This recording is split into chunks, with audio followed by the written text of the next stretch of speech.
Thank you very much. Good evening to all of you who are signing in from South Asia, and good morning, good afternoon, good evening, depending on different time zones.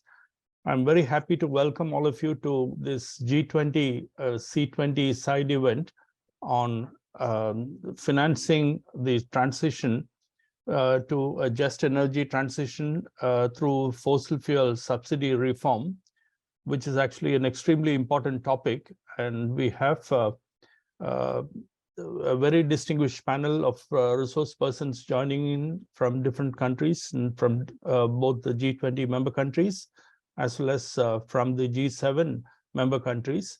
So I hope that this discussion today will be extremely useful. We have these deliberations in two languages, English and Spanish. So you have the option to switch to either English or Spanish, depending on your preference to understand the deliberations properly. I would also request you to kindly mention in the chat box, the organizations you are representing and the countries which you're coming from. I think that would be very useful. And I would also request the speakers to use headphones so that it'll be very clear. They will be able to listen to the discussions. So the India's G20 presidency during 2023 has actually given us the opportunity to organize several events.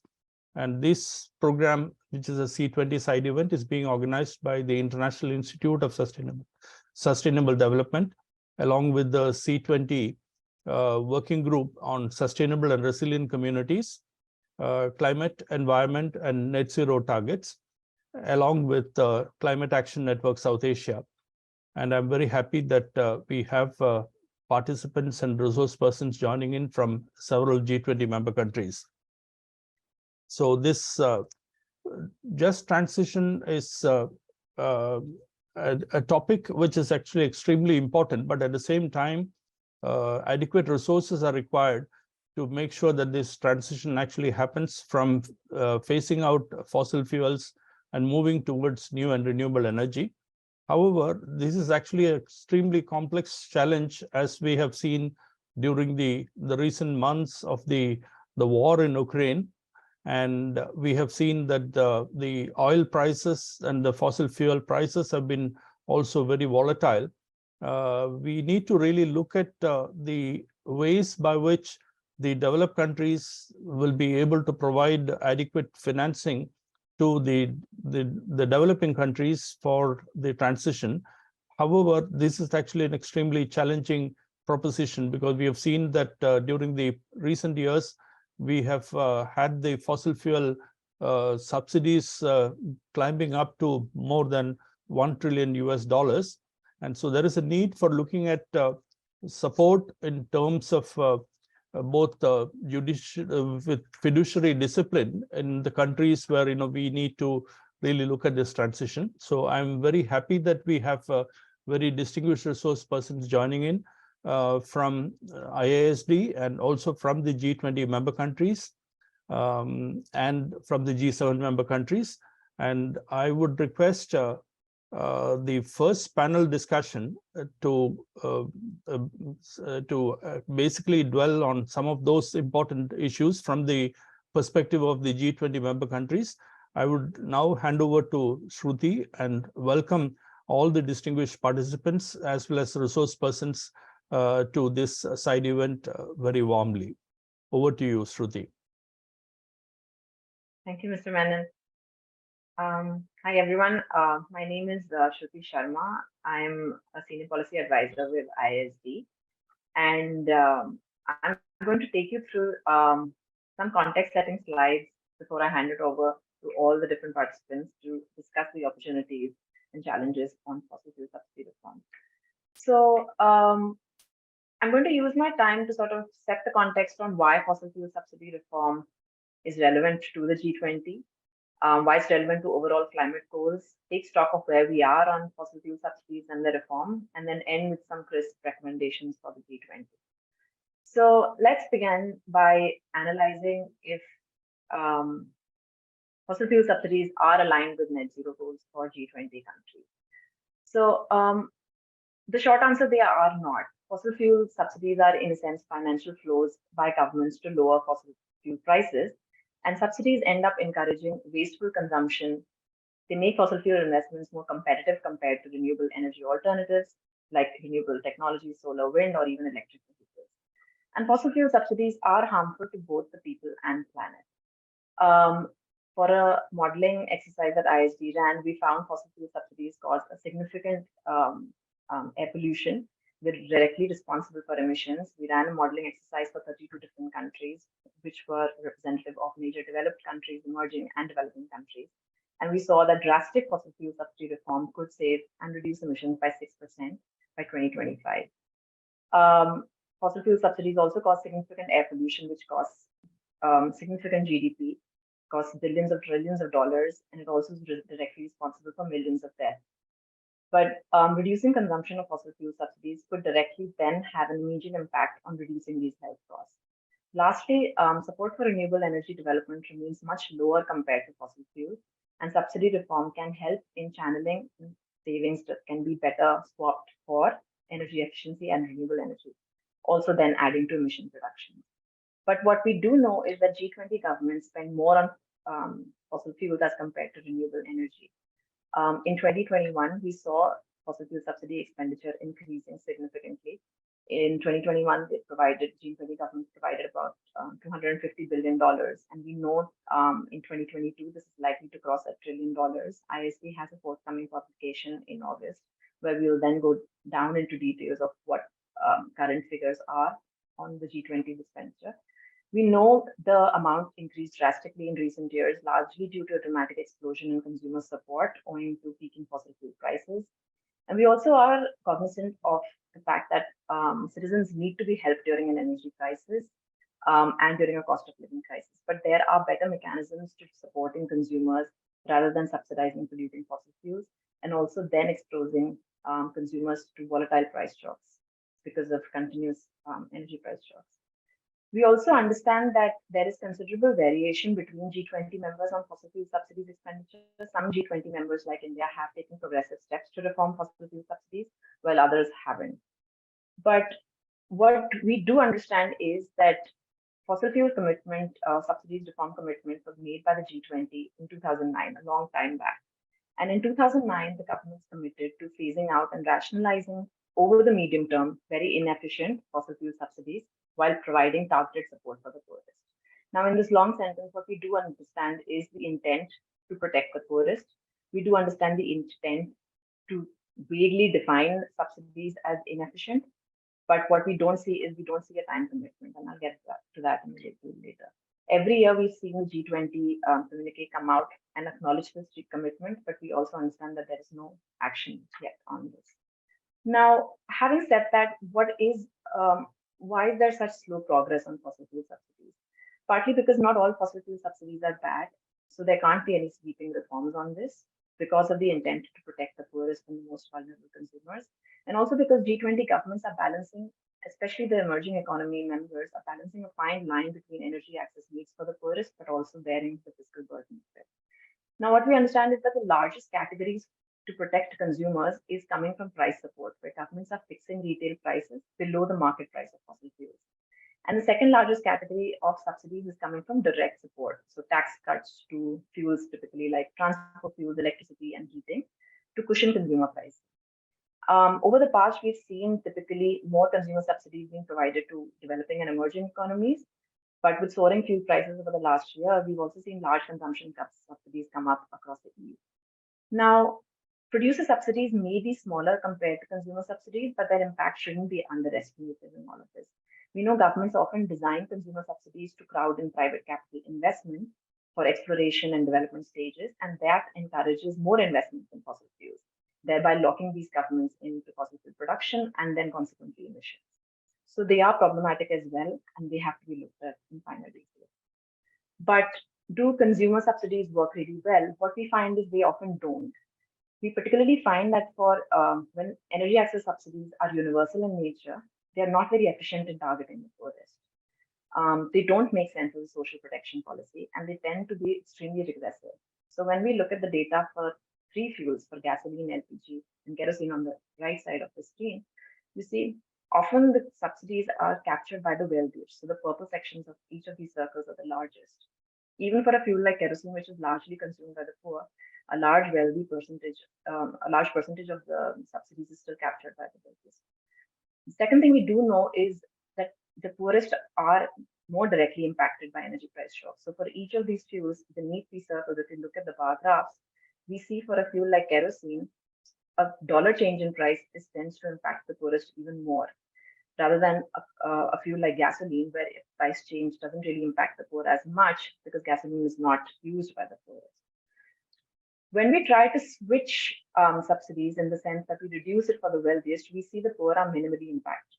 So we ran this exercise for electricity tariffs at a subnational level in India, and we found that reducing subsidies for the wealthiest generated enough savings that could then be channeled back to the poorest to cushion the crisis even more. So what do we need from fossil fuel subsidy reform? And here are three crisp recommendations that I end with and then hand it back to Mr. Menon. The first is we need to look at shifting fossil fuel subsidy savings to social protection. We know that populations in G20 emerging economies have large energy access needs, and they need to provide support for their most vulnerable consumers. But we also understand that universal subsidies are inefficient in targeting the beneficiaries, that we just saw the evidence for this. But we also understand that there have been considerable positive examples on subsidy reform made in India on LPG, Indonesia again on LPG, in Argentina and Brazil.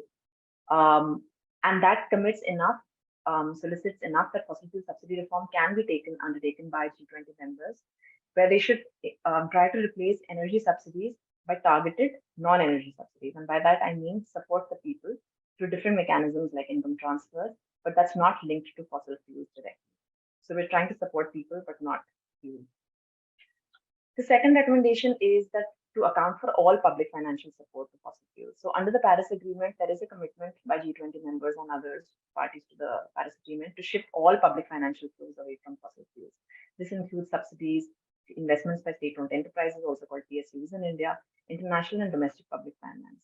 Now, we do know that most G20 members, particularly in emerging economy members of the G20, they offer large investments through their PSUs or state-owned enterprises to support new fossil infrastructure. We also understand that these SOEs play a very critical role. They bring in government revenue, they bring in jobs, and they also support local communities. So their role in the energy transition is quite critical. So one ask is for the G20 to account for state firms and their investments in fossil fuels, and to encourage them to also then adopt clean energy targets, which then helps national targets also towards clean energy. The last task is on transparency on timelines. Now, there is a clear lack of timeline in the G20 commitment, which then makes it not possible to track the progress on the commitment. So under SDG 12.1 indicator, governments are required to report on energy subsidies. But last count, we saw only 5 countries have provided data. The others have either not provided data, asked for time, or said that they have no subsidies. Apart from this, only 2 countries also mention fossil fuel subsidy reforms on their NDC. So there are different mechanisms for which we can make accountability and transparency higher, either through the G20 or through the NDCs, but none of them are being adopted right now. A timeline is also critical to monitor progress. We know that G7 has adopted a 2025 timeline for fossil fuel subsidy reform, and the G20, reflecting their differentiated sort of responsibility, can then have a timeline of 2030 in line with the SDG indicator of 12.6. With that, there's a lot of information that I've passed on, but I welcome interventions and questions from the remaining speakers, and I hope this is. I'd like to hand it over back to Mr. Menon. Thank you. Thank you very much. I'm sure that this very comprehensive presentation by Ms. Shruti Sharma has actually given us these insights about the challenges which the G20 member countries are facing. Ms. Shruti Sharma is the Senior Energy Policy Advisor with the International Institute of Sustainable Development, and she has worked also in the British Council as the climate change project manager, And she has also been very active in the field of policy advocacy and research, and the work in energy policy, which she has been advising, as she mentioned about this study of the 32 countries where the fossil fuel subsidy reform issues have been attempted. I think it is extremely important for us to understand the kind of leadership which the International Institute of Sustainable Development is providing. Shruti is also an alumnus of Delhi University from the Lady Sri Ram College and from the London School of Economics and Political Science. And I'm sure that she will continue to provide support to the countries, the national governments and the provincial governments interested in looking at this transition from fossil fuel phasing out to new and renewable energy. I'm very happy that we have also Chris Beaton from International Institute of Sustainable Development, who will be joining us in the second panel discussion. So we have the first panel discussion, which is going to start now. And it's very important that we have the resource persons from Argentina, Brazil, South Africa, and Japan joining us for this panel discussion. This is extremely important because Brazil is actually going to take over from India in 2024 as the G20 presidency. And we also have South Africa joining later in 2025 as the G20 presidency. And so we have both Argentina, Brazil, South Africa, and Japan joining us in this panel discussion.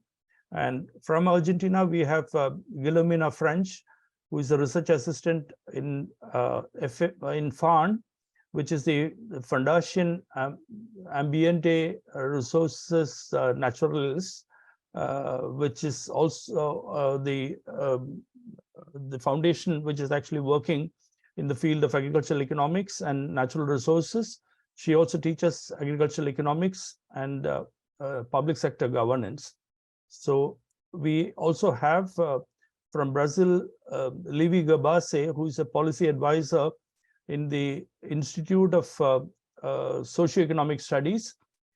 She's an expert in the field of social justice and fiscal justice and fiscal studies, financial systems and public policies in Brazil. And I'm sure that her contributions will also be extremely important. And we look forward to her continued involvement with the transition from India to Brazil during the G20 presidency. And we have from South Africa, Mr. Richard Bridle, who is a senior policy advisor and lead for country programs in Indonesia and South Africa for the International Institute of Sustainable Development's energy program. Efficient designing of renewable energy solutions and support to policies, biofuels, green industrial policy, and energy subsidies have been a part of his research interests.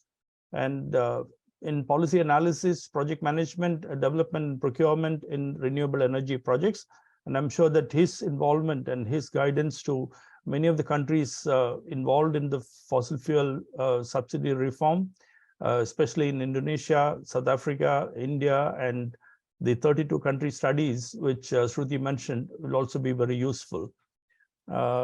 We have also Dr. Kimiko Hirata from Japan. She's the executive director of Climate Integrate in Japan.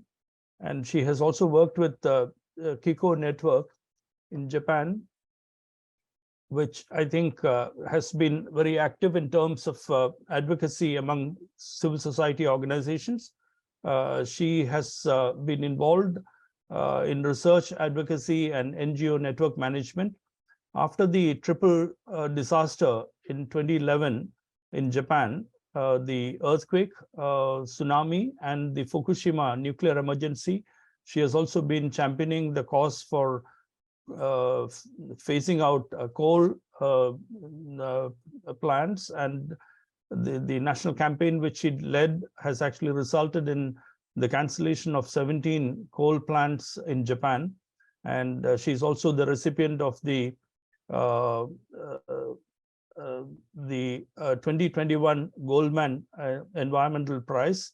And I'm sure that this panel is actually going to be extremely useful for understanding the G20 perspectives with Argentina, Brazil, South Africa, and Japan. Japan is also the G7 presidency this year, and so I'm sure that their contributions will be extremely valuable. So may I request Guillermina to kindly initiate her presentation.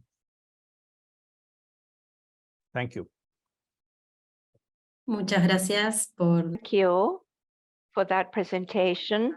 Good afternoon for the majority of those taking part. Good morning for those of us on this side of the world.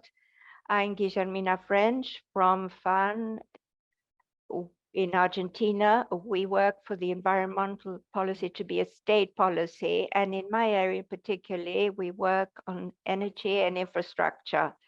That's why I'm going to talk about subsidies to fossil fuels and the important role they have at promoting the fossil fuel industry in Argentina. This is the main source of energy in my country. I'm going to tell you a bit about our energy matrix is composed 85% of fossil fuels, 72% is gas, 22% is oil, and almost 22% is coal. In 2021, the subsidies to fossil fuels were almost $12 billion. Of those, 1,000 were given to large oil and gas companies, 80% more than the prior year, while subsidies that helps people pay for their energy bills were only $330 million. In 2021, these subsidies to the exploitation of fossil fuels were 0.02% of our GDP, which were about 3,000 minimum pensions, 100 million vaccinations for COVID. The rest of the subsidies go to state-owned entities, which are used for energy imports or for distribution in the country. These subsidies seek to address the energy consumption, but indirectly they support fossil fuels.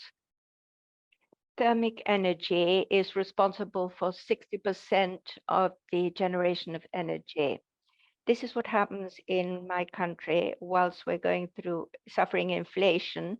In 21 was 61% and 95% in 2022.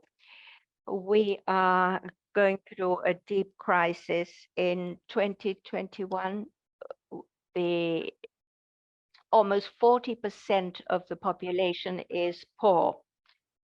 In 2020, 17% of Argentine households were below the energy poverty. Argentina is also suffering a crisis in its foreign debt.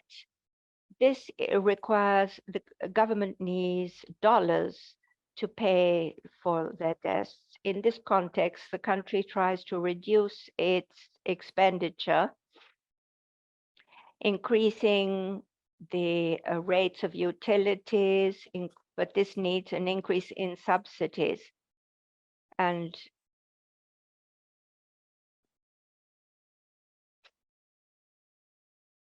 we have our doubts as respect to the policies. There is no transparency in the policies.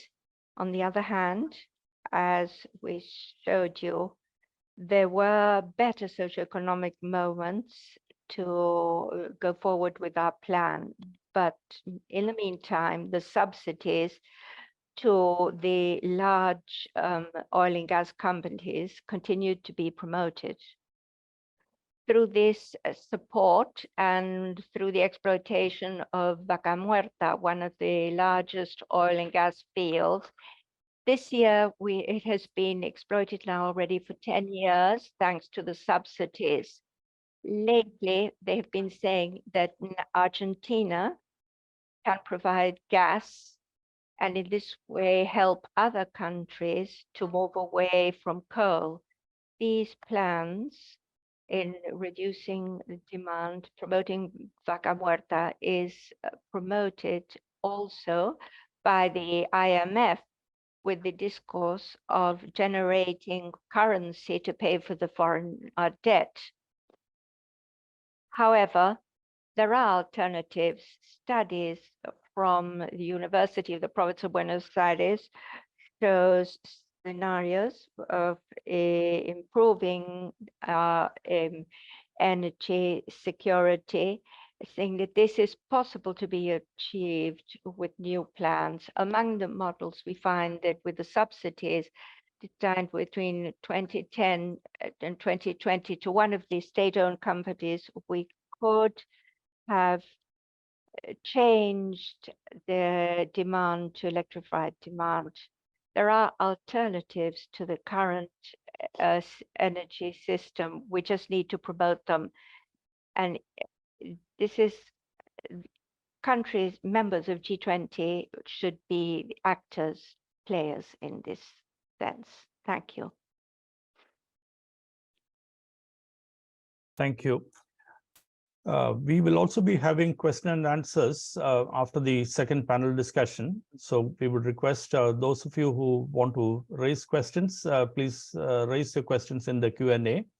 And may I now request Livy to kindly initiate her intervention. Livy, over to you. Hello, hi everyone. My name is Livy. I'm from UNESCO. Thank you so much for inviting me for this wonderful panel when we're going to discuss different perspectives on fossil fuel subsidies.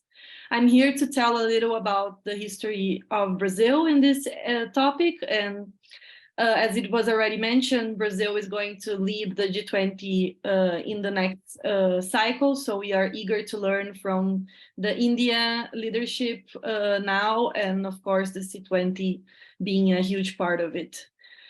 So a little bit about Brazil energy context. We still have to grow our production. We still have thousands of people that don't have access to energy. Only in the Amazon, we have 200,000 houses in the Amazon region without access to energy.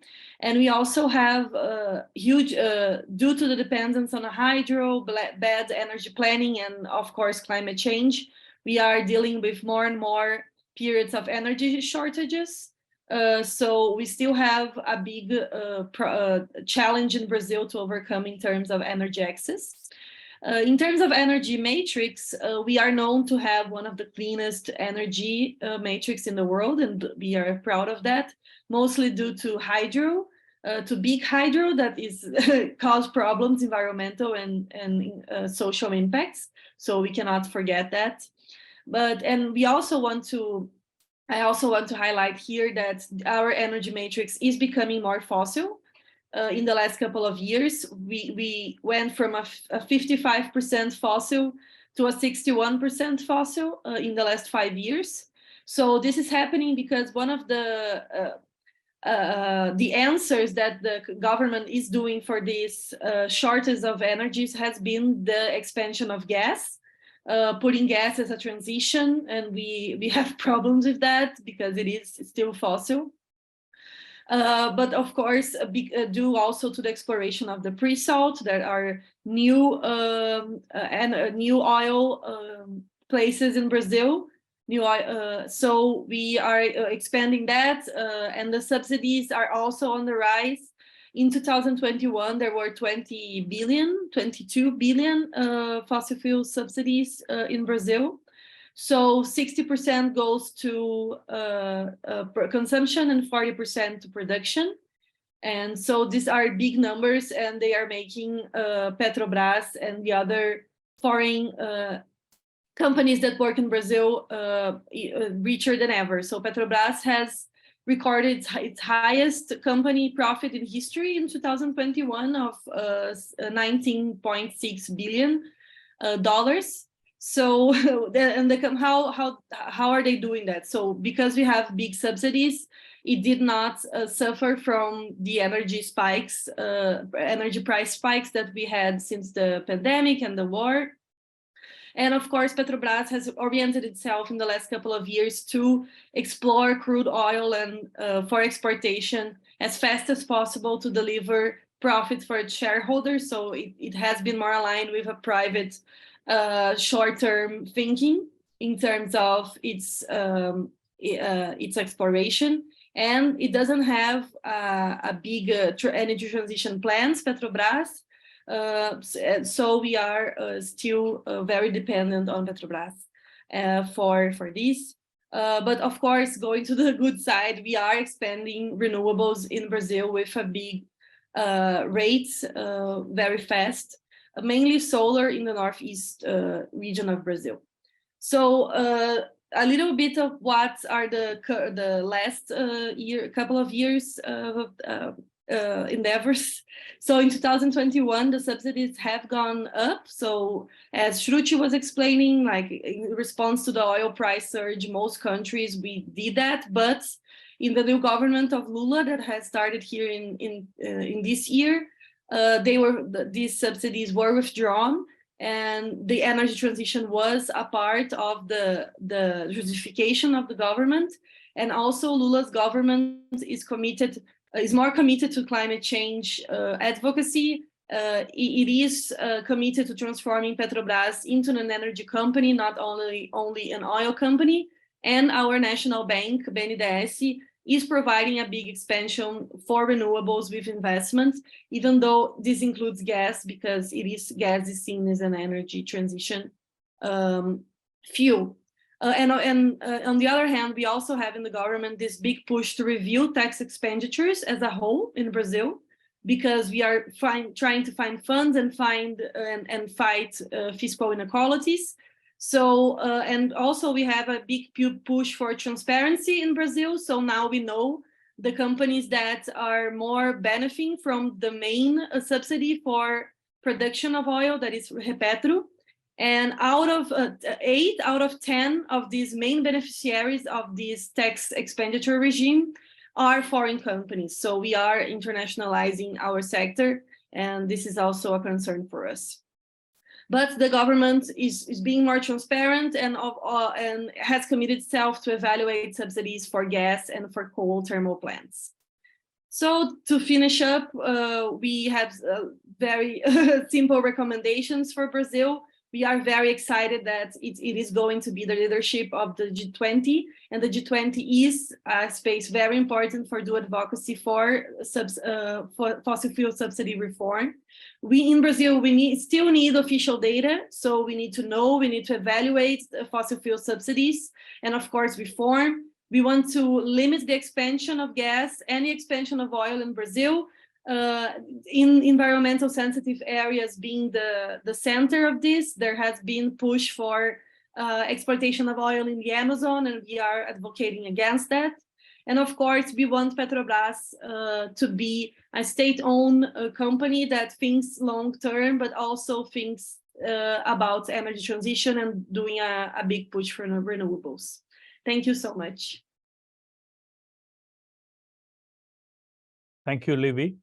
I'm sure that the lessons from Argentina and Brazil will be extremely useful, valuable for the rest of the countries also, because the challenge which was mentioned by Guillermina about 95% inflation in Argentina last year was actually extremely challenging, because many of the countries in the Pacific, in the Caribbean, and also in Central America and Africa, in Southeast Asia, we are actually having these challenges faced by many countries.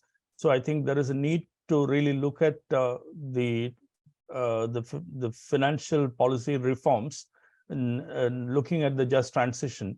So may I request now Richard to take over and then share his insights. Thank you. Thank you very much, and thank you very much to the other panelists as well. I think that there's definitely some common themes as in the South Africa case too. So as some of the other panelists have already done, I'm just going to talk you through the context in South Africa, and then move on to the subsidy landscape and the challenges of reform, and then also future plans and recommendations. So to start off, I'll just say that ISD have had a permanent presence in South Africa for the last 3 years now, and we've worked on a number of issues, including fossil fuel subsidy reform, energy sector reform, and the structure, the institutional structure, and state-owned enterprise reform.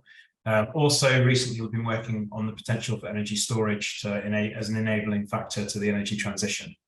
We're also looking at just transition issues in coal-dependent communities, as that's a major focus in South Africa. So South Africa remains very reliant on coal in the energy mix. It currently provides 80% of the total system load, based on the most recent numbers. This has been declining somewhat due to a combination of additional renewables being constructed. There are now 6.2 gigawatts of installed renewable capacity, and renewables provide about 7.3% of the total energy mix. Part of that has been driven by the average energy availability factor of the Eskom coal fleet having declined across 2022. It has an average of about 58%, which means that in 2020, by contrast, 65% of the time the coal fleet was available. Now that's dropped significantly to 58%, and that's brought with it very significant load shedding. So 2022 was the worst year on record. 2023 is even worse. There's been a temporary reprieve in the last weeks, but it's become the norm to have many hours of load shedding per day. So this has made it incredibly challenging to look at phasing out fossil fuels just because of the shortages of power generally. On the positive side, the pipeline for renewable energy projects has grown to 66 gigawatts, according to a local energy survey. And for context, the sort of average demand in South Africa is about 30 gigawatts. So it's an enormous pipeline of renewable projects. Obviously, not all of these will make it to realization, but there should. Most of these are private projects. Regulatory reforms kind of meant it that producers could sell directly to large industrial customers, and further reforms may make the model for private sector projects significant. There's also a public procurement process which has had some success but has been held up as well for various reasons. So to counteract load shedding, there was a 5-point plan announced by the government which included a number of measures. One of them was to kind of improve the energy availability factor of the existing plants. So there's a drive to push more money, which can sometimes mean subsidies, into the existing coal fleet. But it's also promoting private investment in new generation capacity, much of which is renewable. There's also moves to have distributed generation, much of which is renewables. And there's an ongoing process to reform the energy sector, and which tends to mean some degree of unbundling. In the energy subsidy landscape, the most significant subsidies include bailouts to the national utility, also exemptions to the carbon tax are very significant according to our ISD's estimate. We published a energy inventory last year, and we're going to publish an update this year, probably in the autumn. Also, VAT exemptions for sales of energy, including fuels, is quite a significant subsidy. So the total subsidies in the fiscal year 2020 to 2021 were about $10 billion US, 10.4 billion, and that's up very significantly. By contrast, in 2017 to 18, the total subsidy was around 4 billion, so it's risen very rapidly. The main kind of reasons for those increases were the increasing bailouts, and also the introduction of the carbon tax, which obviously is a positive thing, but the electricity sector was completely exempt from the carbon tax. It was due to be included in subsequent phases, but that's been put on hold which is partly a recognition of the challenges facing the sector. Also, in terms of the key revenue sources, most of the energy revenues from tax come from a general fuel levy. So there are numerous other policies that they have limited, that 81% come from the general fuel levy. So it's very kind of concentrated in that area. So finally, the challenges of reforming the subsidies.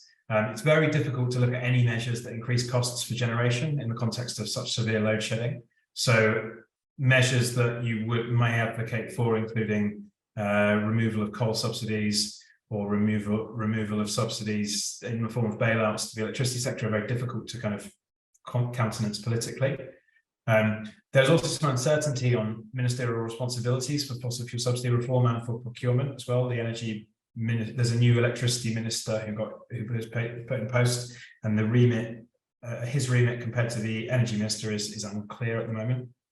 And then the third one is that the continued demands for bailouts in the electricity sector, which are very likely to continue, may even increase as there are new calls to kind of further expenditure on rehabilitation of existing coal plants. And that also places under threat previous commitments to phase out coal plants by published timescales. So in terms of the future plans of the country and for the fossil fuel phase down, on the positive side, we have an enormous renewable energy pipeline that's in place, and the renewable industry looks very positive. The JET-P deal, the Just Energy Transition Partnership deal, South Africa was the first to receive an $8.5 billion US commitment to phase out coal early and expand clean energy. There's a planned phase out of coal. This is increasingly contentious, and there's a risk of backsliding on this, but it still remains in place. There is also a 2050 net zero target that, again, is slightly contentious. And finally, the negative sides, the IRP, the planning document for the electricity sector, is currently being revised, and there's some worry that may include slower paced phase out of coal and also potentially new gas infrastructure. The other negative point is that there's a limited grid capacity to accommodate new renewables. That's a key challenge. So our recommendations, according to this, is that the bailouts in the electricity sector should take account of the energy transition. So there may be green strings attached, or there may be other mechanisms by which the energy transition milestones can be linked to future bailouts. There's a need to limit the expansion of new gas, and certainly limit the expansion of fossil fuel subsidies to the gas industry. And there's also a need to commit to long-term grid planning and storage. And I think I'll stop there. So thank you very much for listening, and thank you to the other panelists. Thank you, Richard. I think it's extremely useful because South Africa's efforts actually, and the lessons from South Africa and Indonesia will be also very useful. Now, may I request Dr. Kimiko to kindly initiate her intervention. Thank you, Mr. Menon, and then hello, everyone. Thank you also inviting me to speak today. I first talk about the G7 outcome, and then also touch upon the Japanese fossil fuel subsidy and finance. Probably it's better for me to share the screen. Let me try that out to just show the G7 Hiroshima summit outcome. I don't go through all of these, but as a presidency, Japan didn't prioritize climate change that much. So the outcome of the Hiroshima G7 summit will provide a quite mixed messaging. The G7 kept the 1.5 agreement goal as a commitment. So it reiterates this 1.5 agreement goal as a G7's goal. However, on the electricity sector and fossil fuel sector, there are compromised mixed messaging in it. So in blue, they agreed on the renewable energy target, sort of 150 gigawatt offshore wind and over 1 terawatt solar PV by 2030. This is the first time for as a G7 to agree on this kind of number. And that this is going to be the good starting point for thinking about renewable target at G20 and also the COP28. And also, it was first time for the G7 to agree on phasing out of unabated fossil fuels.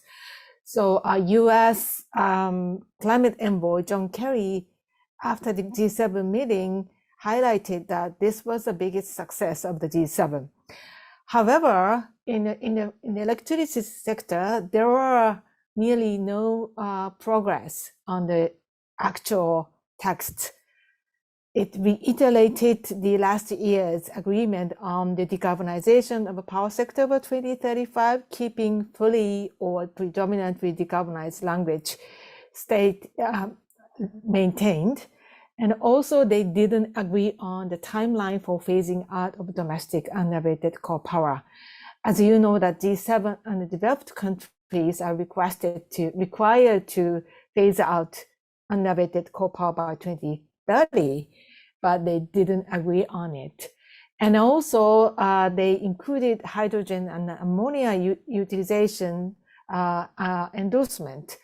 And however, but they only acknowledge or noted about Japanese intention to use the hydrogen ammonia in the power sector, which was good to push back by the other G6 country of the Japanese intention to keep using the coal power by mixing the ammonia. And on the fossil fuel side, although the G7 agree on the language of the phasing out of unabated fossil fuels, as Shruti just explained, the fossil fuel subsidies retain the same as previous years, and also gave some kind of green light for the role of LNG in the current crisis, saying that public support investment in gas sector can be appropriate as a temporary response. So in the real world, there are not strong signal for the business or country to stop, investing fossil fuels. So I just shared the three graphs here using the different numbers and different years, but they're showing some of the Japanese fossil fuel subsidies. The first is public finance for energy database in 2021. Japan fossil finance is $5.75 billion US. And on the international public finance on the right side, $6.9 billion US for fossil fuels from 2020 to 2022. And for the domestic spending for energy, 2.2 billion is going to be spent for fiscal year of 2023 for fossil fuels. So there are some overlap between these numbers, and it's also the issue for Japan on the accountability and transparency. But it is clear that Japan subsidize like billions of US dollars every year on fossil fuels. On the other hand, Japan committed the climate finance to 11.8 billion per year by 2022, and Japan renewed the commitment as with the same amount, 11.8 billion by every year by 2025. So compared to the fossil fuel subsidies, it can easily cancel the efforts for the climate finance. So this is the situation we are at now. And so where the Japan is at on the subsidy side, I just want to highlight another attempt by the Japanese government trying to promote ammonia and hydrogen co-firing on top of the thermal power of coal and gas. And Japan aims to mix the 20% of ammonia by 2030 and 30% of hydrogen for LNG gas power by 2030. This is a domestic effort, but Japan aims to create a new ammonia supply chain globally And the ammonia is basically produced by gas. So this is another form of the fossil fuel subsidies that I am thinking. And Japan created different financing mechanism by Green Innovation Funds, Transition Funds, GX promotion bill was passed. And using these financing mechanism, Japan created Asian Zero Emission Community, ASEC, to expand those technology to Asian countries. So this is really concerning. And on the other side of the fact is that Japan's pricing on carbon is very, very low compared to the other countries. So putting price on carbon, it's nearly the free, and in Japan, it's publicly financing on fossil fuel. So this is the situation we are at now. Stopping the screen share. So how we can shift this the situation to clean? Japanese is also spending some money for starting to spend some money for offshore technologies, offshore floating and fixed offshore technology. But compared to the subsidies towards fossil-based technologies, this is very, very low. So how we can shift this from the subsidy from dirty to clean? We still face the big challenges. So I really wanted to have the G7 as a moment to give a strong political signal to the G7 country, but however, the outcome of the G7 was not that ambitious, or rather disappointing. So in order to shift the Japanese finance and then subsidies towards clean, I really feel that we really need to tackle at home first. If we do not change the domestic situation, we cannot change the financing or subsidies overseas. International public financing on the dirty side. So I think that our fight needs to be starting from the domestic side. And also, I really see that this is a complex, difficult challenge in our time, but civil society role is very, very important. So we need to create a strong ask to stop fossil finance, and also to ask to mobilize climate finance. Thank you. Lastly, Thank you, Dr. Kimiko. Okay. Thank you. We will actually be waiting for you to also be joining the second panel. And so we hope that we will be able to get more insights from you in the second panel also. Thank you very much. I want to thank all the distinguished speakers in the panel discussion 1. And now we're moving to the panel discussion 2, where we have Chris Beaton, who is the Deputy Acting Co-Director of the Energy Program of the International Institute of Sustainable Development.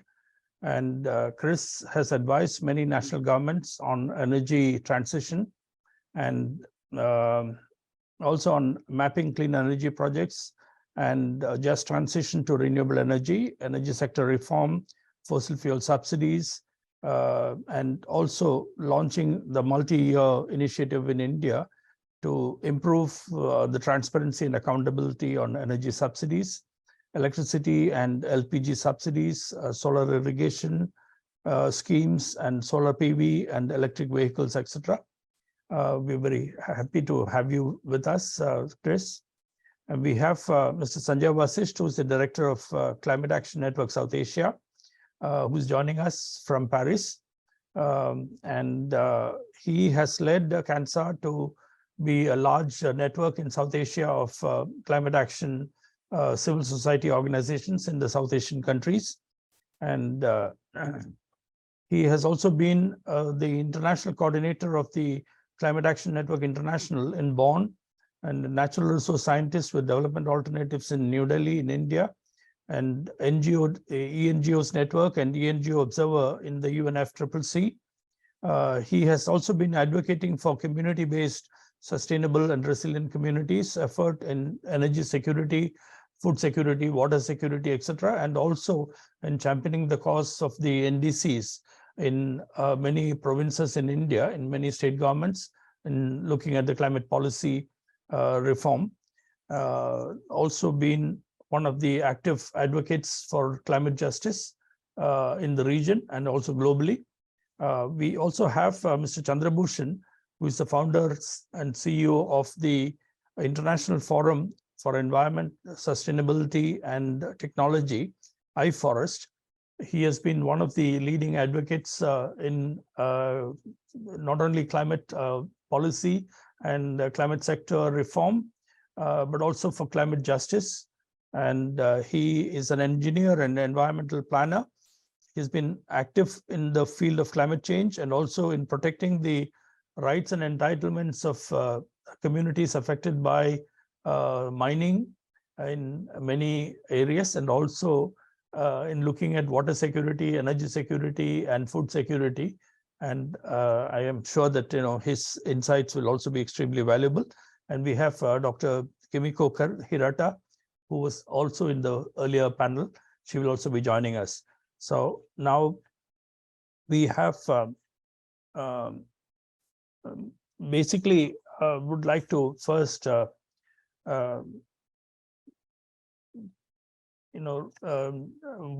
to raise the questions to the distinguished panelists.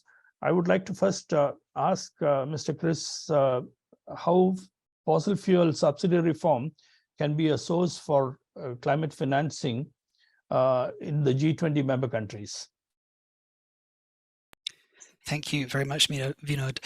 So I think there's a simple answer and there's a complex answer to this question. I think the simple answer is that fossil fuel subsidies cost a lot of money and we could redirect this money instead to climate finance. So the G20 spent over 230 billion on fossil fuel subsidies in 2021 alone. I think the more complex answer has a large number of points I could draw out, and I'm going to focus on three. So one is that I think we need to be clear what we're talking about when we say climate financing on this topic. I think we all think immediately about clean energy, and that is correct. It's an important part of the finance that we need. I think that the part that we don't talk about enough, though, is that we need to fund people and protect people, not just invest in clean energy as part of climate finance. I think we all saw how much subsidies have skyrocketed because of the global energy crisis in 2022. We saw exactly the same thing during COVID, and this isn't and shouldn't be a surprise. We've been experiencing the results of shocks like this since the 1970s, and we need to break the cycle. So we need to stop funding fossils and funding people instead, and that means having very strong social protection systems. It also means seeing climate and energy ministries working a lot more closely with social protection ministries, which in our experience, they don't tend to do very well. We do have recognition of the need to support vulnerable groups around subsidy reforms, but it comes very much as an afterthought. So let's reform the subsidies and let's protect people. And I think it needs to be reversed. And we need to be saying, in order to mitigate climate change and also just to cope with the ongoing impacts of climate change, we need better social protection. And one of the ways that we can fund this is through subsidy reform. So that's point one.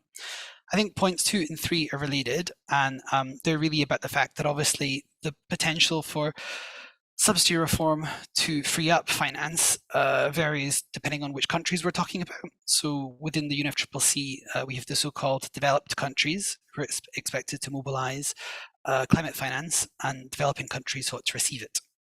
So if we look at the G20, I think it's easiest to break down the G20 into OECD and non-OECD countries. So I would say that for non-OECD countries, the question is, when subsidies are being spent, how can we shift these domestic financial flows to other domestic priorities, both in terms of energy and social protection? Frankly, this isn't really climate finance, but we are talking about how do we pay for climate change mitigation. And so these are important resources that we can try to redirect. And we've seen great experiences in this, right? So Indonesia, when it reformed its gasoline and diesel subsidies in 2014, reinvested around about 15 billion USD in a wide range of areas, all linked to social protection. India has also done great work on showing that you can essentially green support measures for energy over time. So since 2014, our tracking work shows that fossil subsidies in India have dropped by 76%, while support clean energy has gone up 250%, and support for EVs has dropped from almost zero to more than 0.3 billion per year.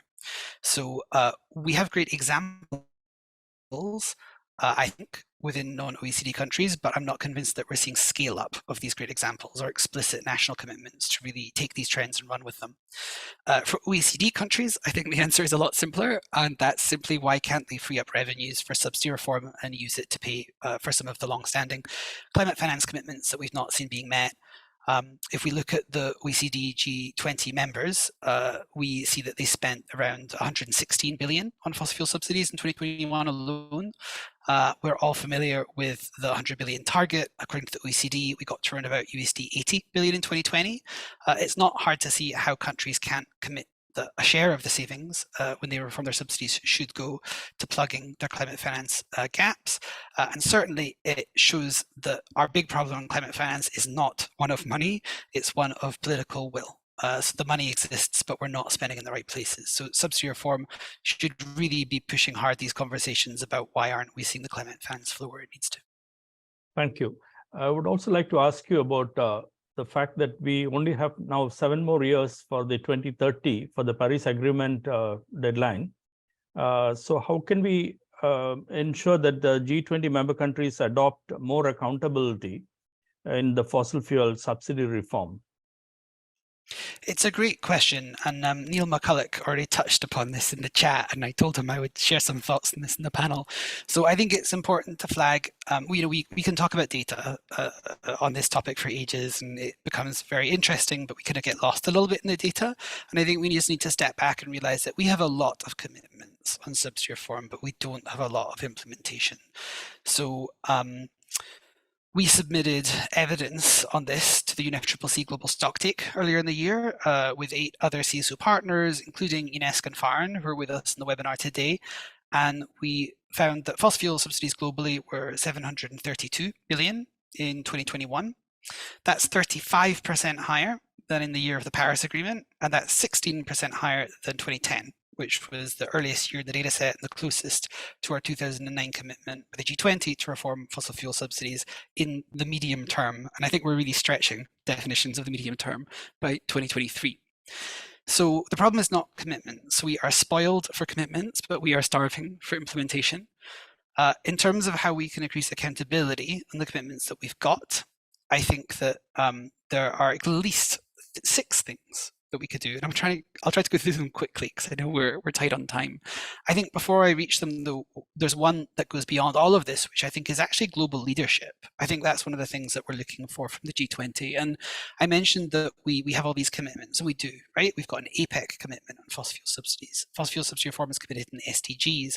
We've got 2 COP cover decisions on this, and then most recently the Convention on Biological Diversity also committed to subsidy reform. And actually what we've seen is that the G20's commitment on subsidy reform is the thing that has spread to all these other commitments, following almost exactly the same language. So what the G20 does on this topic is going to really influence what the rest of the world does on this topic. So leadership is the most important thing. I think there's 6 areas where we can see more leadership. So Shruti touched on 3 already, which is great, because then I can be very quick in talking about those. So the first is we can see more explicit commitments from G20 countries on shifting a share of savings from reform into improved social protection and increased public support for clean energy. It would not be hard. I think number 2 is about broadening commitments. So the G20 language on subsidies and the language we see in most other agreements as a result is very much focused on fossil fuel subsidies. But what we want to be talking about is public support for fossil fuels and clean energy. And that touches on the points Shruti mentioned, where investments by state-owned enterprises and lending by public financial institutions are a big part of this puzzle. So seeing more explicit recognition of that would be great. The third point that she touched on was transparency and timelines. And I don't think we need to say much more on that. The level of reporting that we see on this issue is extremely low, despite formal commitments to do this within the SDGs. So it wouldn't be hard to increase this. And specifically on timelines, it's worth noting that within the SDGs, all parties to the SDGs are committed to reform their fossil fuel subsidies by 2030. So if the G20 is going to show leadership and wants to clarify a timeline on reform, if it's going to do something before 2030, we're running out of time. So that's just a specific comment on timelines. So those are the first three. The next three would be, we see a lot of global commitments in this area, but like Neil has said, it's not very clear that it's really driving national action. And I think we're at an era where it would be great to see some more national implementation plans for these global agreements. And I think the most obvious of these coming out of the stock take, which really shows that we aren't making progress in these issues, is to think about the next round of NDCs. Within the current generation of NDCs, we only have 18 countries that are either explicitly or implicitly referencing fossil fuel subsidy reform in some way.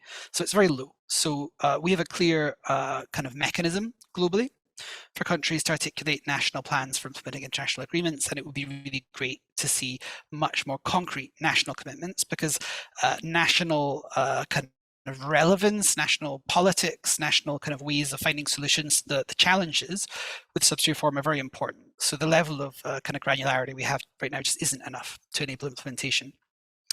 Next, I think would be some more stringent language. So we have a lot of words within our current agreements, like that we're only going to reform inefficient subsidies, which are very vague, and they really problematize implementation because it's very hard to work out what countries really are or are not committing to. And then I think the last one, and again, this is about beyond just the G20, but what the G20 can do to show more leadership globally, is about supporting the global commitments that now exist for subsidy reform. So to the extent that G20 countries are committing OD flows for kind of helping implement climate, ambition, recognizing that subsidy reforms are very, very challenging, and that kind of least developed countries may require a lot of assistance, technical assistance and financial assistance in this area, is very helpful. And it would show that these countries are taking it seriously. So any of these things to upgrade the quality of language in our next G20 statements and to inspire other global fora to do the same would be great. Thank you very much. Chris, may I also request you, along with the Climate Action Network South Asia, to prepare a brief note which could actually be then handed over to the G20 heads of states when they meet in New Delhi? Yes, sir, we are working on it, and it's really music to our ears hearing from you, sir. Thank you. Thank you very much. And we also have a civil society platforms summit, which is happening in July 30th and 31st in Jaipur. And we will also be able to take some of these ideas and discuss that with the civil society representatives coming in from the G20 member countries. Thank you. Now, may I request Mr.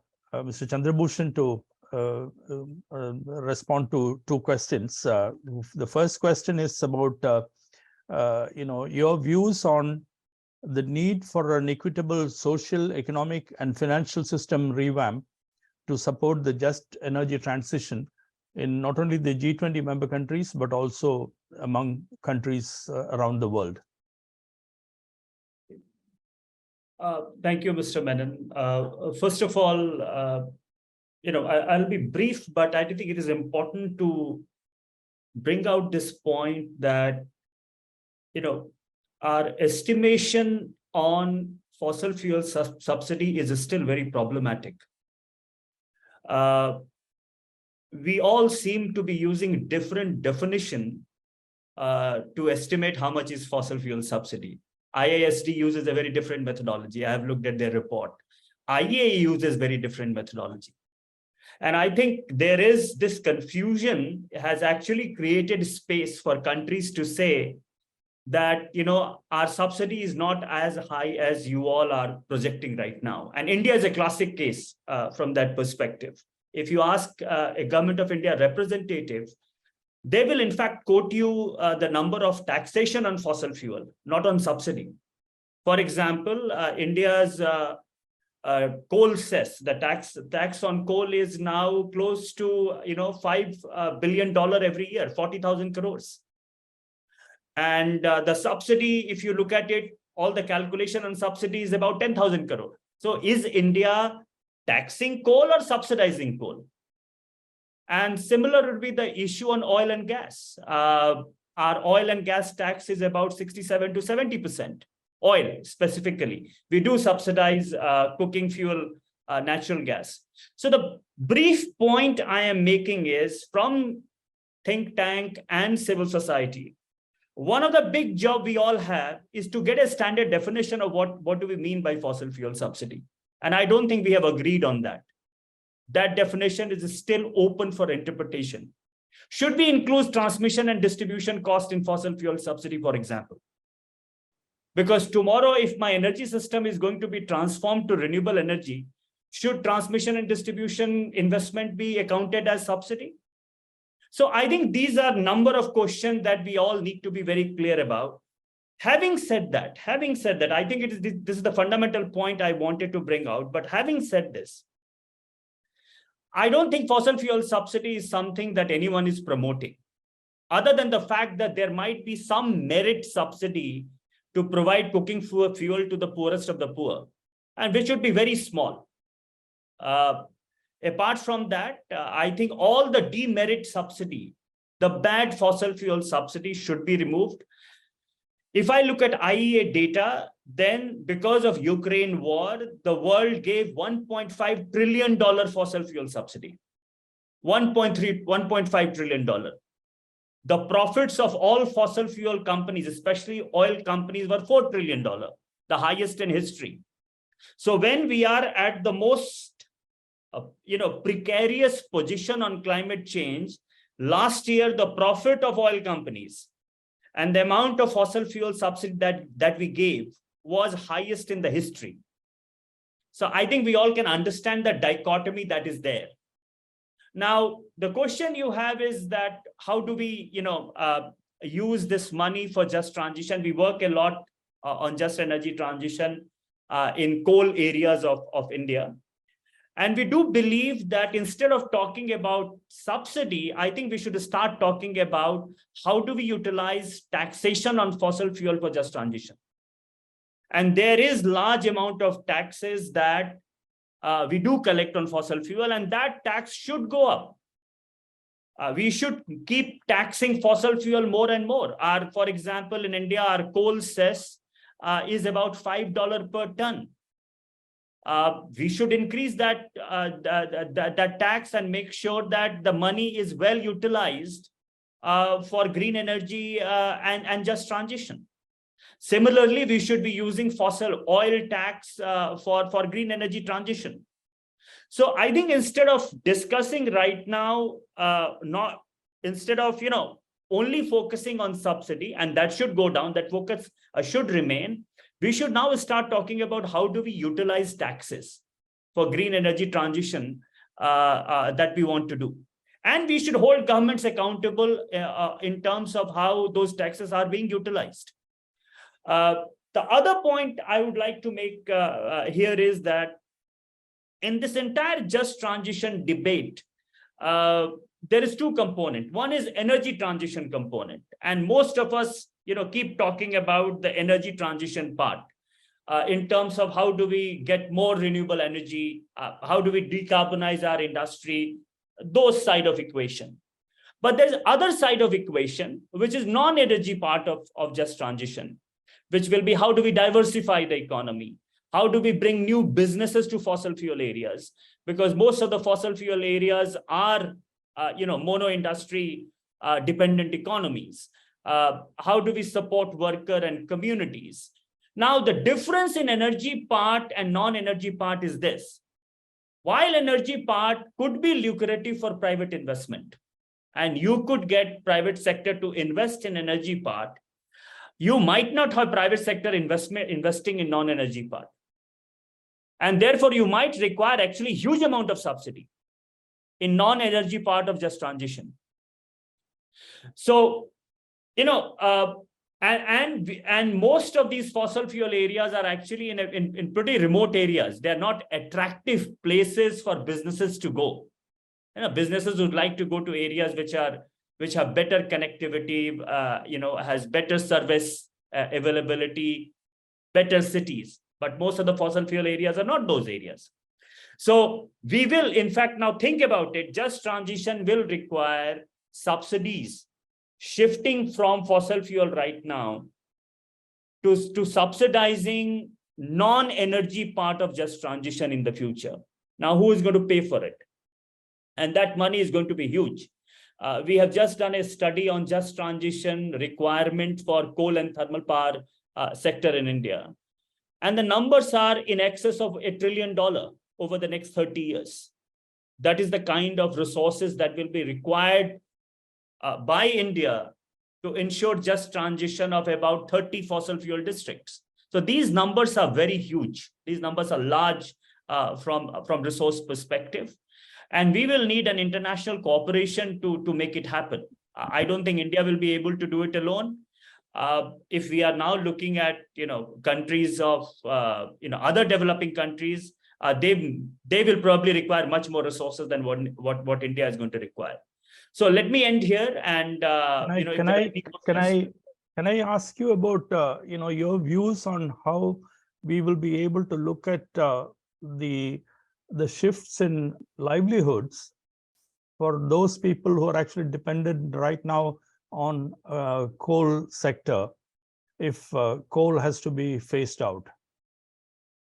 Well, one that we are looking at this entire phase out scenario over the next 2 to 3 decades. So it is important to understand that probably in first time in human history, it has never happened in the past since the Industrial Revolution began, that we know exactly a time frame when this economic shift has to happen. It has never happened in the past.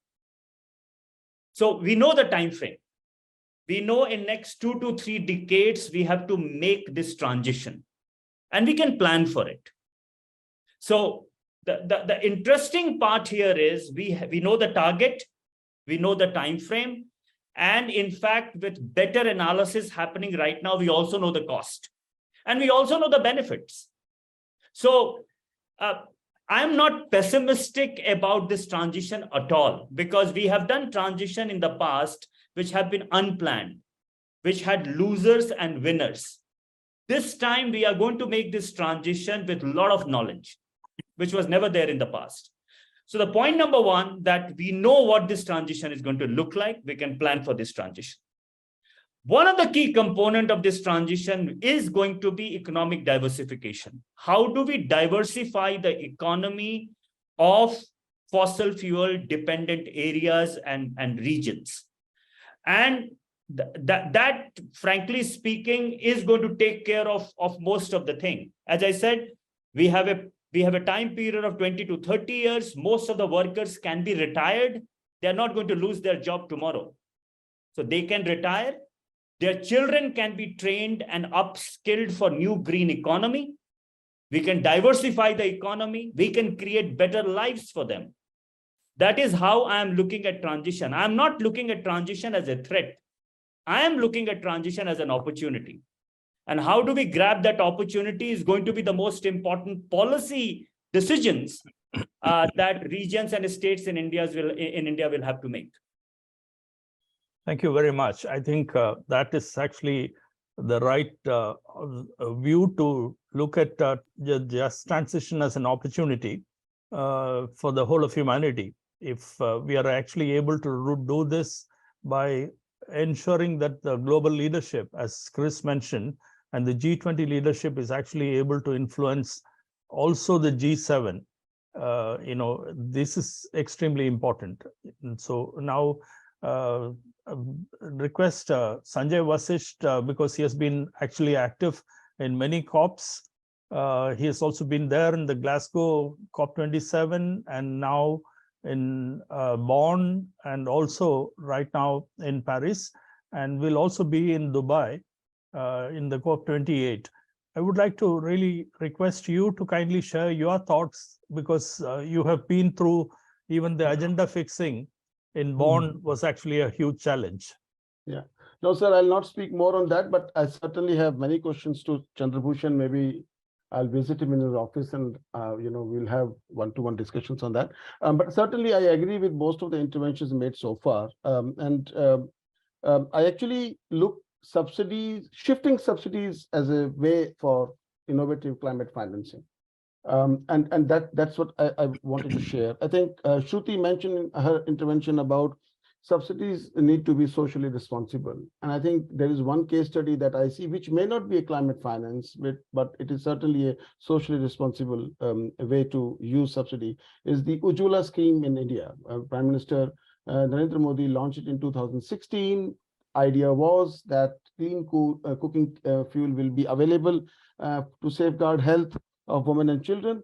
And there was an appeal that Prime Minister made that at that point of time, the LPG cylinders used to be provided at every household, subsidized, and then Prime Minister made it through this scheme and ensured that there is a market price cylinder as well as subsidized cylinder, but then also made appeal if those who are affluent and middle income families, if they can leave those subsidies and opt for market price cylinder. And that happened. Millions households actually left subsidies, and that subsidy was transferred to the households which are below poverty line. In fact, more than 95 million households, more than 95 households were also added in the list of getting subsidy. So that's one way of looking at how subsidy is used to be socially responsible.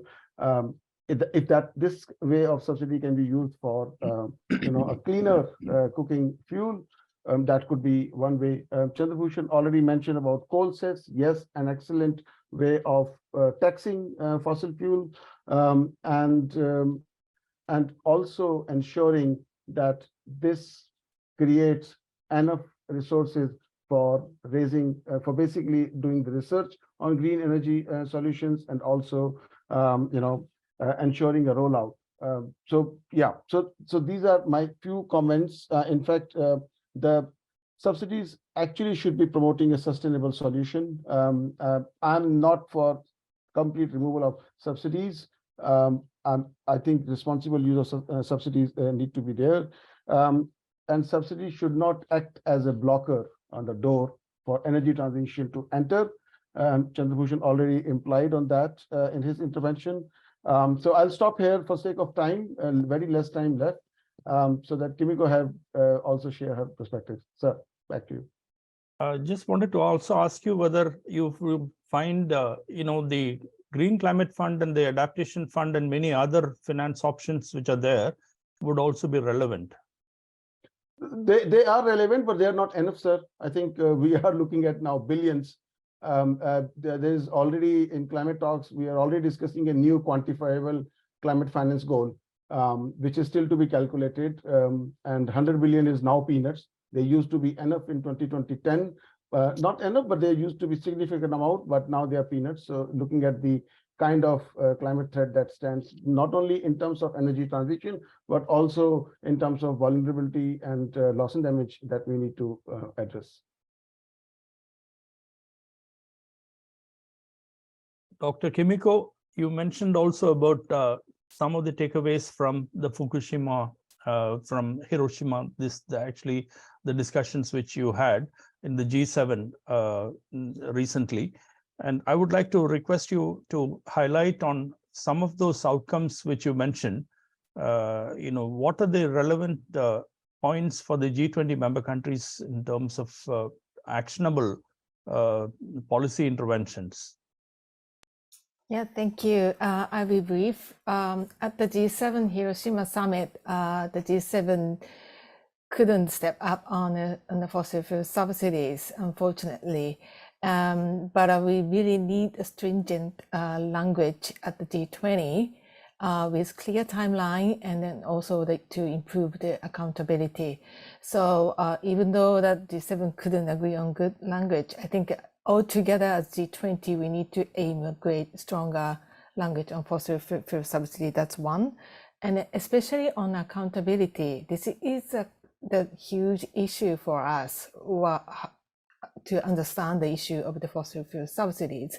So at the time of the G7, the many NGOs and the think tank produced a report showing that how much is the public finance on fossil fuels and others, creating the interest and then also the concern around the fossil fuel subsidy. I think using the G moment to visualize the issue of the fossil fuel subsidy. I think this is very important for us to take away from this G7. And also, I see that the renewable target for the G7 for the first time create the new momentum for discussing about the the level of the renewable installation within G7, and this is I think the flip side of the fossil fuel subsidies. I think how showing the the scale and the speed of the renewable installation is very, very important. The reason that the companies and the government wants to continue fossil fuel subsidy is because it embrace the bestest interest, and then it's the government and industry see that this is good for economy.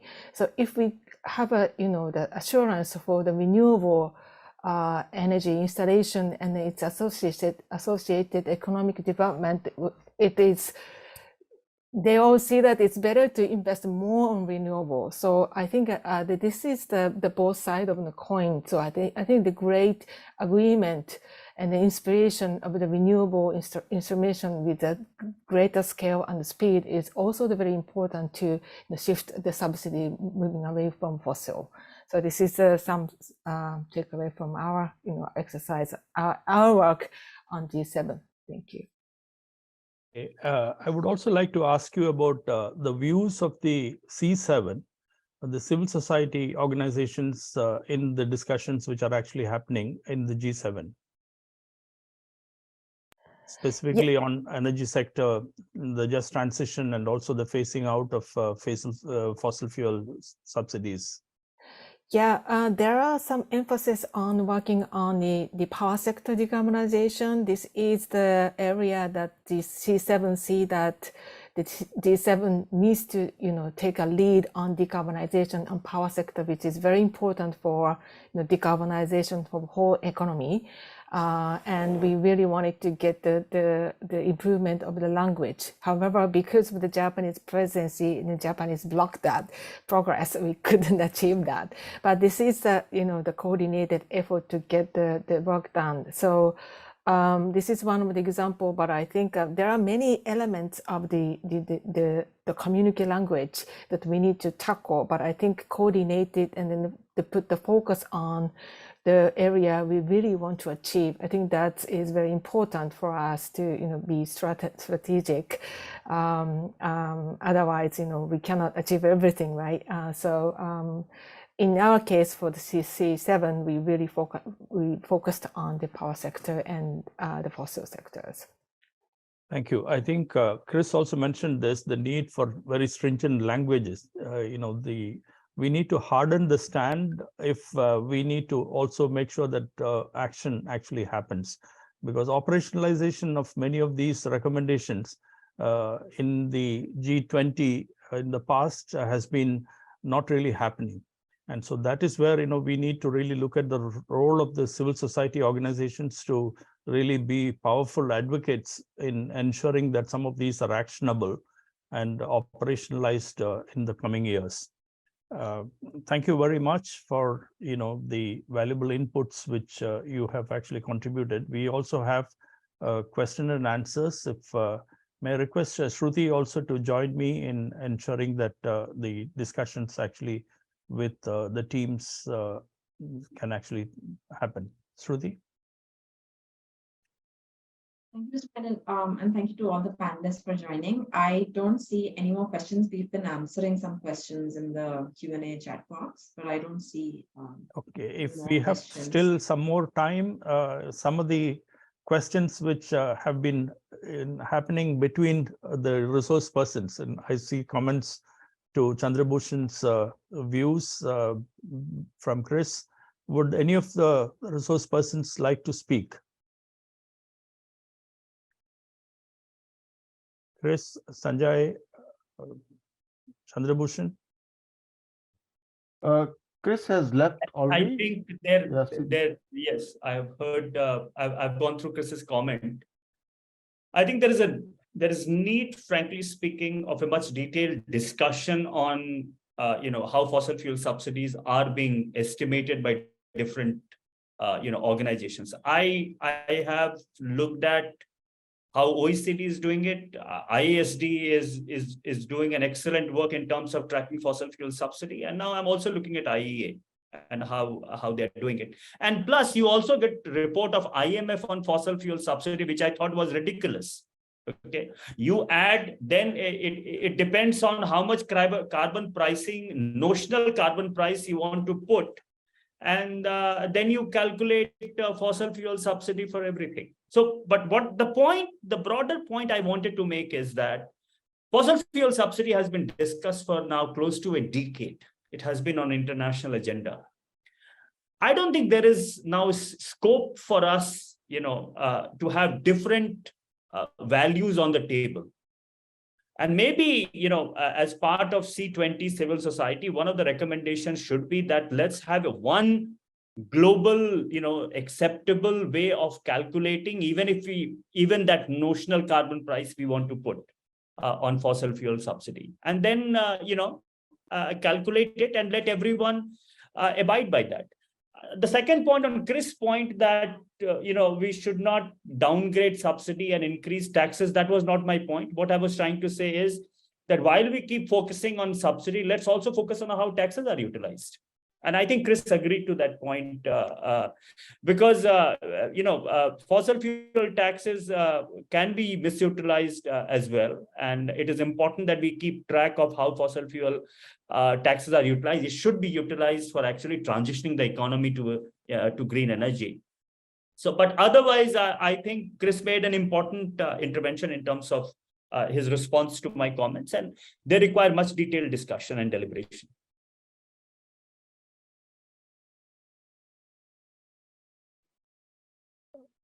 Okay, any other comment, Sanjay?